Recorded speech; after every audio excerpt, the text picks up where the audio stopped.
Guess what we watched? They're not gonna guess. Yeah, it's gonna be impossible. Like, people who click on this video won't be able to read or anything. No, because like of all of every movie that you could have watched. Yeah. This one, obviously you can tell what it is. Hello, my name is Turbo Kid. We got it at Tesco. Yeah, I know it came in America. I think it came out in the cinema and stuff fairly recently, and I know Jacula and all saw it. And so I was really shocked to find it for sale over here on DVD. Tesco. So I picked it up immediately, and that was last week. Finally got to see it tonight. I've been sitting on this copy and waiting for the chance to watch it with my beautiful wife. That's me. I only wanted to watch it with you. Even if Robin was here, I'd be all like, look at Turbo Kid, and Robin would be like, let's watch it. I'm like, no, I gotta watch it with Omega.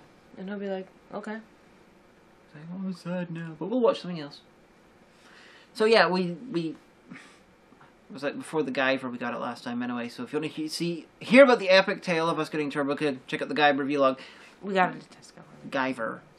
Anyway, I really enjoyed this, although a couple of question marks. Yeah, it was a little bit uneven in places. I mean, you know, they seem to have a good budget behind it, so you know.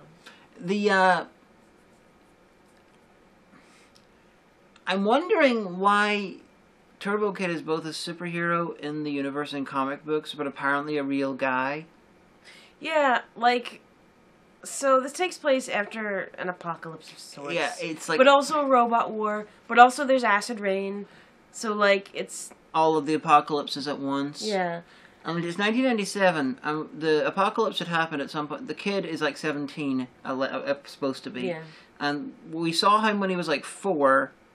and the apocalypse had still happened a bit before. So the apocalypse may be at the very latest, early 80s. Yeah, like 84, 85. Because it's set in the far-off year of 1997.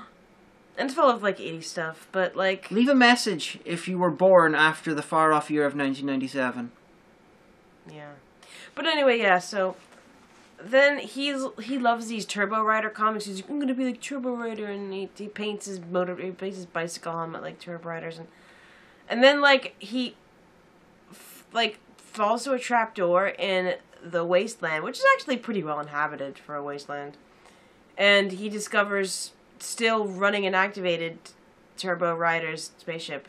Yeah. With his armor and his turbo blaster and everything. Yeah. And we're like, wait, what? Yeah, it was basically, imagine a film set in the real world, and the first 20 minutes is this kid obsessed with Batman, and then he just happens to find the Batcave with Batman's dead body in it. And it turns out that, like, the apocalypse was the Joker's fault all along. Yeah, it's... Like, you had a suggestion for why this was. It's possible that all of the Turbo Rider comic books were, like, propaganda. You know, like how they you know, did Captain America in his movie. We're like, it's Captain America! Yay, kids! He's beating up the Nazis, and he's actually being a superhero. Because he is fighting robots, and it's so that I think is one that makes sense. Bit unusual choice to make artistically. Yeah, it's just that's the one part that felt really weird. It's like they really needed a really convenient way for the main character to get powers, or like like a powerful technology thing, and they're like, oh, we'll just do that. Sure, it'll be grand. Like, I felt like there was more that we should have been made aware of as the audience. Well, you know, what are you going to do? Yeah. But, okay. So, it's the typical sort of Mad Max-ish future. Although, unlike Mad Max, they actually don't have gasoline. Even though Everybody rides bikes. It's kind of funny, actually. Like, the big bad, like, Australian cowboy guy has, like, an ace, like, in his spokes when we get noise. Yeah, and... honestly, it makes so much sense. Like Mad Max, you've got all of the gas-guzzling vehicles, even though gas shortages were one of the things that was happening in the first film, and it's like it's one of the paradoxes of Mad Max. And this one, they just got around it by having none, and it's a good idea. I'd like to see a full-on Mad Max film which has a gang of guys on bikes, because apart from everything else, it's silent compared to cars. Yeah. So they could get like you've got to be in shape too. Yeah, they could do like a analogy for like the Viet Cong or something, where these guys are on cars and all they get attacked by guys on bikes, and like, where the fuck did they come from? Oh no, we can't see because we got all the dust and the smoke and all. Like, oh, Panji sticks and stuff. Be great. I mean, it was good. Don't get me wrong, it was very good. It just the tone felt a little bit uneven in places. I thought it was. There's a lot of like gore played for laughs. The gore played for laughs, that is from a different type of genre. Basically, I think the unevenness comes from the fact that they were trying to represent a bunch of different genres at once. Because you've got the 1980s sort of exploitation thing, you've got the 1980s kids exploitation-ish type thing, like BMX Bandits type thing. You've also got, like, you know, the more modern sort of gore, splat-stick gore comedy. You got all of these things that it's trying to do them all at the same time. So... Yeah. And they had, like, the water is people! They had a Soylent Green reference. You know, because water is a resource now because... Well, see, here's the thing, though. Like, if acid rain is poisoning everything, acid rain will leak into the local aquifer and taint that, too. Because they find this hidden water source under the ground at the end. But that would be tainted, also. And tainted! It's tainted, and now they're going to become erectozombie. Erectozombie, just like in the film. But yeah, so it's... I mean, it wasn't bad. It was just certainly very good. And Michael Ironside's thing, because he's the villain. Mm-hmm. Michael Ironside! His thing, he's like the evil Lord Humongous of the Wasteland, Zeus, and he, on occasion, but not often enough, wears this badass sort of Terry Hawkins in... I was just thinking that. In Last House on Elm Street mask. And he's got like a control over the local market of water, a la Malcolm McDowell in Tank Girl. And, I watched Tank Girl. But he gets it by killing people, shredding them, and removing all the water from their body. Like, it's a machine that does, like, kind of like how, like, the Fremen will, like, will their water to each other. Yeah. It's like that, except thievery. This is such a good idea. I'm surprised George Miller didn't think of it for one of the Mad Maxes. That is really good. Yeah, I mean, it was good. It made me feel cold, because it was obviously cold up in Canada when they filmed this. Yeah, I decided this is the same universe as Mad Max, because, let's be honest here, Mad Max has like had 2 or 3 different apocalypses being responsible for what's going on right now in the series. Mm. I think it was originally just gas shortages led to the breakdown of society, then it became like nuclear holocaust in the Thunderdome, and then it was like the gas and water wars in Fury Road. So 3 different apocalypses. I think we can add robots to that. Yeah. Perfectly fine. And that's the part that I'd be really interested to hear about, like the robot part, but it's really only casually referenced. Like, there's 2 robots in the movie. There's a robot cemetery, which consists of, like, 7 robots on a couch in the wasteland. What? And none of those dead robots were Chris Rock.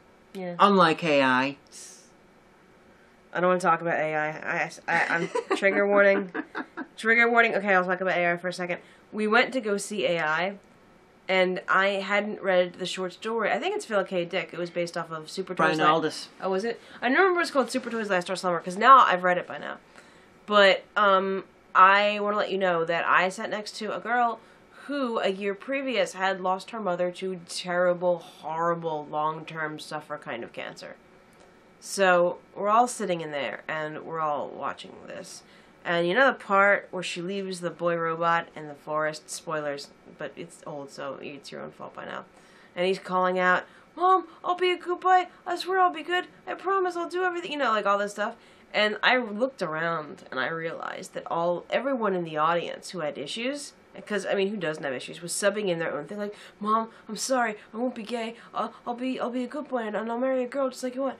Mom, I'm sorry. I won't do drugs. I'm sorry I got pregnant. I'll do..." You know, like, people were subbing in their own mother issues. And, like, everyone looked rather distraught. And I looked over at this girl who I was sitting next to, and her face was just pale. And she was just like marble. And I said, "Are you okay?" And she just nodded like one time, and I was like, "Oh." And that movie let out. We went back to my friend's house. I mean, you guys, we drank so much. We smoked so much. We, like, watched stand-up on Comedy Central for hours and hours and hours to try to wash the taste of that movie off of us. And the whole time, this girl just kind of sat there with, like, the one beer in her hand, just kind of, like, catatonic. And I was like, "We broke her. We shouldn't have gone to see it. We broke her." We didn't break her. She's fine, but... AI. I laughed at that scene. You're heartless. The only scene in AI that I approved of was the Flash Fair with the cameo by Ministry! Were you sad? No, I thought the film was shit. But, how... Honey, this is 127 hours, 104... The one with James Franco losing his arm all over again. 127 hours. Yeah. She laughed in 127 hours. It's the first movie that we saw together. Like, we weren't even, like, dating then. It was like the day that we met. Yeah, the day that we met. And I wanted to see that Nicolas Cage medieval movie because it looked really bad. And she was like, no, I have to watch bad movies for a living. Let's watch this. It's supposed to be good. I wanted to watch something good for a change. It wasn't good. And then James Franco was playing an asshole who got his arm caught. But he was based off a real person. Well, he was. And the guy may well be a better person now. But as portrayed in the film, the character he was played based on him was an ass. And he was so a bit of an ass.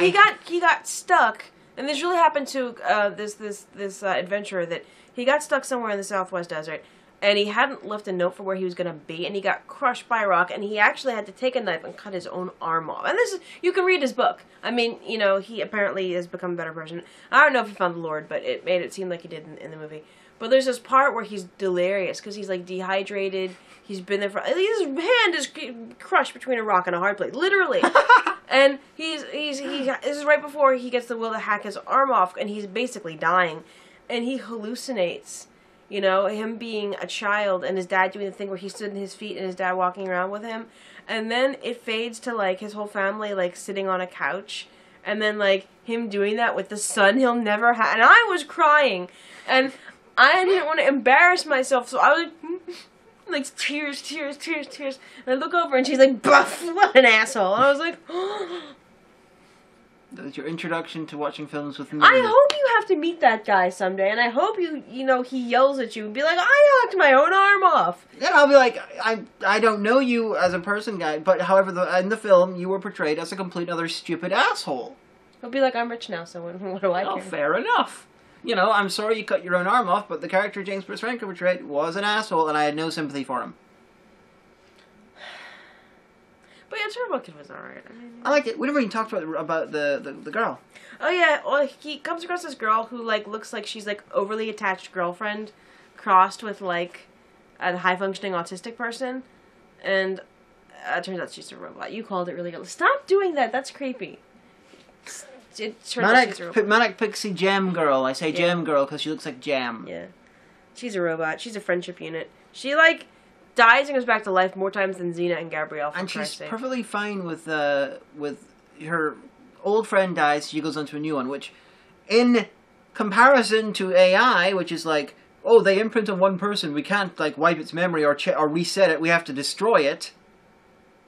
Her version makes sense! Actually, no, that doesn't, because if whoever designed that kid's positronic brain designed it in a certain way that it could set itself into a pattern, but then its positronic neurons might have lacked the ability to grow, change, and learn. Well, they couldn't reset it? Do you know how complicated the real human brain is? It's a robot. But it's a positronic brain. It's a robot.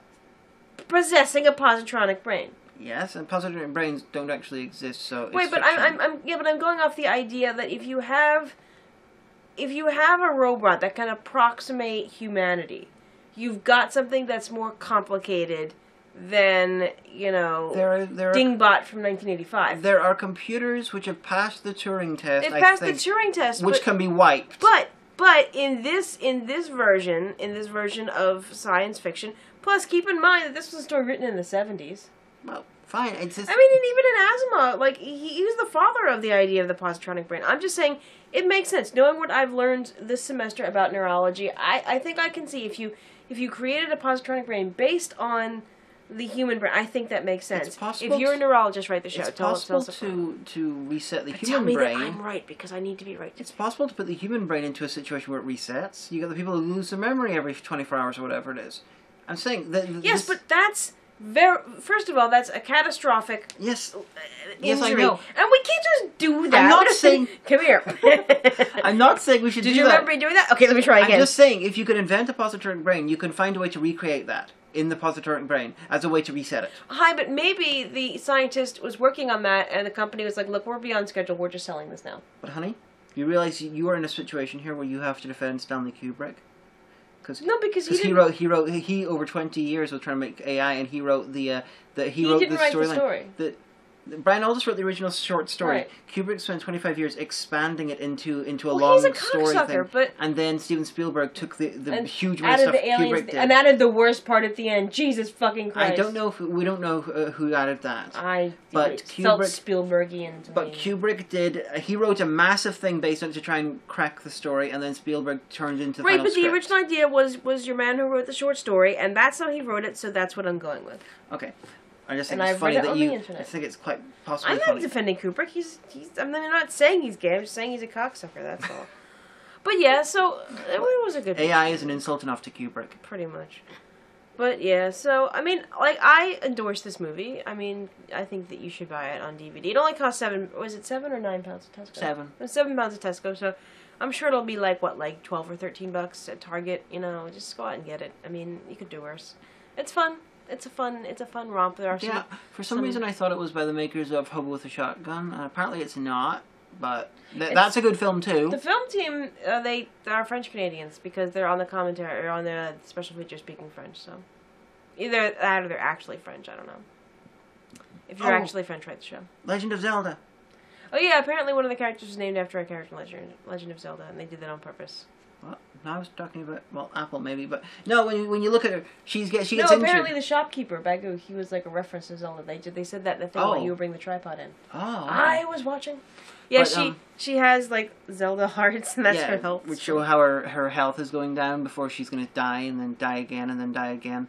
She dies like 3 times. Yeah, like the final death. I'm like, why can you not just fix her the same way you did before? But it's because the plot said so. Yes. Yeah, they took the little bracelet with them, so you know it's going to reactivate at some point. Yeah, if there's a sequel, she'll be back in some form. But apparently the actress had a ball. At least that's what she said in the special features. So it was nice to see Michael Ironside playing the Terminator. That was fun.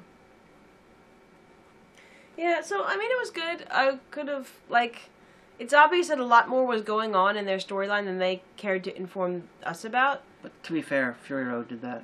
Yeah, but they did it in a really cool way where you're like, oh, I wish I knew more about this. Oh, that's really... just dropping a subtle hint like, oh, yes, and then the crows came.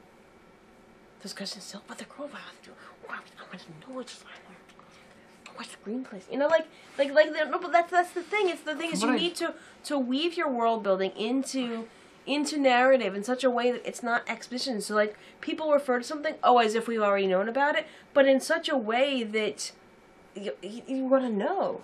This did not make me, what? So that superhero's a real person? Well, if he's a real superhero, why was he lying as a skeleton in the wrecks of his ship, which is underground, but literally... And his armor was really shit for, some and sort it was, of... literally inches from the surface. So for some sort of... If he isn't a real superhero, and his real job would have been, something like commando of some sort, his armor is really bad. It doesn't even stop bullets. He's fighting a robot war. What are the robots going to fire at you? Feather dusters? I think not. They're going to fire bullets or things that are worse than bullets. Or electricity. Magno bullets. Or plasma. Yeah, you can fire a lot of things. But the, And there was, everyone had electricity, but no one's shown generating it. Except for the guy.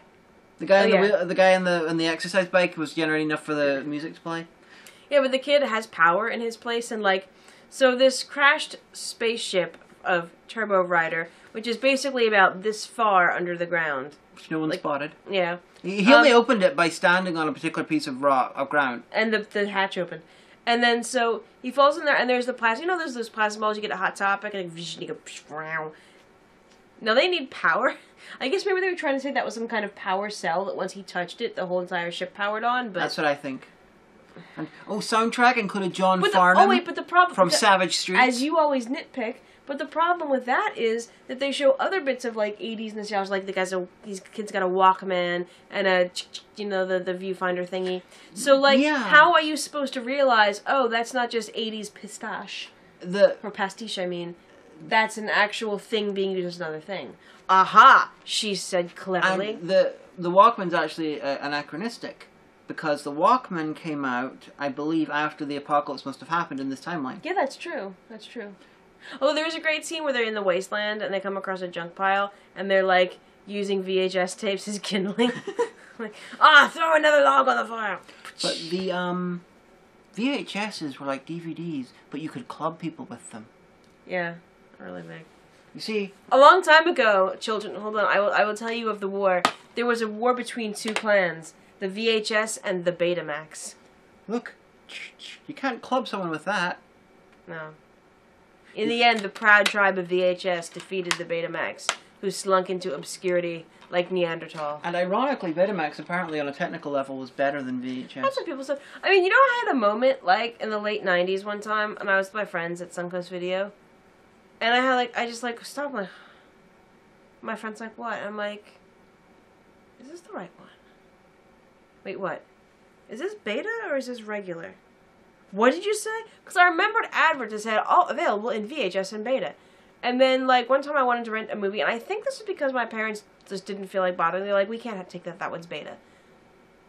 For some reason, the VHS or beta slumbered in my cognition for something like 14 years to reappear in the late 90s to be like, wait, is this regular or beta? And I was like, no, there hasn't been beta for 15 years. Do you know why VHS beat beta? No, I don't actually. It's the same reason why Blu-ray beat HD DVD, and that reason is porn. The porn industry, in these cases, the porn industry chooses their one, and that's the one that wins because porn is ignored by most of the things. However, it's got enough selling power that it can swing it in either way. It's like the swing vote. When I was working at the shop at Barnes & Noble, I was back in music, and this was literally a week after the war had been won and Blu-ray was going to be the next big thing. This guy was like, yeah, so when are you putting all your DVDs on sale? It was like, oh, well, the buy two get one free sale, that's going to be in a few months. That's in June. We have that every June. So if you want to do some special orders, we'll hold them for you for then and just come buy two get one free. He's like, no, I mean all of your DVDs. I was like, well, I don't really understand what you mean. He's like, well, because Blu-ray, Blu-ray's the thing now. So when are you going to put all your DVDs on sale? I was like, never, because that's going to be a long time from now. Yeah, because DVD. It's unusual that we got Blu-ray and DVD both working sort of in conjunction, I'm going to be controversial here and say that DVD might outlast Blu-ray because streaming and stuff. People might want to just go if they want they might want to if they want to watch a film in such high quality as Blu-ray or whatever. They want to do ridiculously high levels of quality. But so it might be a case of that the hard copies are the slightly less big copies, the quality ones. So if you want the big quality badass copy a la Blu-ray or even better, you would stream that as a single thing. Sort of like a cinema experience in your home. While the other one's sort of more like a crappy experience. You have to own. A crappy experience you have to You know what own. I mean. You know what I mean. That's what, if this was lesbian talk, that's what I would call this episode. Okay. But that's my sort of idea. I see. And you wanted the world building for Fury Road? Mm-hmm. There was the comic prequels that were done. Yeah, I know. Apparently they weren't very good. Oh, that's what Lindsay was saying. But it did reveal that Charlie and Roop, who were two fellow cops from Max's thing in Mad Max 1, were in Immortan Joe's army when they took over the Citadel. Well then. Dun dun dun! I mean, I guess. Apparently, either they became war boys or they died. So yeah, Turbo Kid, you could do worse. It was certainly very entertaining. I didn't get the same thrill out of it that I got out of Manborg, yeah. So I have to show you Hobo with a Shotgun. You did before. Did I? Yes, in Baltimore. Oh yeah. Okay, then I got to show you Father's Day. Yeah, it's true. And I gotta get a copy of the editor. It's still not out in the UK. Get on that, Astron 6. Yeah. We were following you on Twitter before anyone else. Okay, well, not before anyone else, but you know what I mean. Yeah. We were there. I want the editor. I want it. But yeah, so, I mean, I get thumbs up from me. I mean... Yeah, it was fun. Keep your eyes peeled for the next Backseat critique, which should be Fat Pizza, and then on Tuesday we are hopefully going to see Crimson Peak. Yeah, seems like it should be good. I mean, the trailer looks good. It looks very gothy. I mean, I think it looks like a 1930s movie, looking really. Do you think this will be what Dark Shadows wanted to be? Possible. I'm just more mystified by why it's a thing because. Because Guillermo del Toro can basically do what he wants. Del Toro is good, and that's why I'm interested. But on the other hand, it looks like the sort of 18th century sort of gothic novel, Jane Eyre-ish type thing. Plus, it looks like the sort of movies that were common in the 30s, where you have like the big old rich people in an old spooky house and things are going on. There's personal drama, melodrama, ghosts, the sort of thing. The guys who did Lost Skeleton and Cadaver did a film parodying that type of 30s movie. That was really funny. I liked the trailer because a lot of people don't know this. I was a secret wannabe goth in the late 90s. No, because I got into vampire LARPing, and there was a girl that I was best friends with that I ended up literally being head over heels for like 10 years at least. And she had that whole kind of like Christine from Phantom kind of like willowy singing kind of, oh, you know. So Elisa. Yeah, but like no, because Elisa is a normal person. Like she, like if you would go like, you know, meet her in like, you know, normal life, like if you were like standing next to her in a queue at 7-Eleven, you would not think vampire. You would think. So Elisa turns it off. Well, but we've met Elisa in real life, and she doesn't act like that.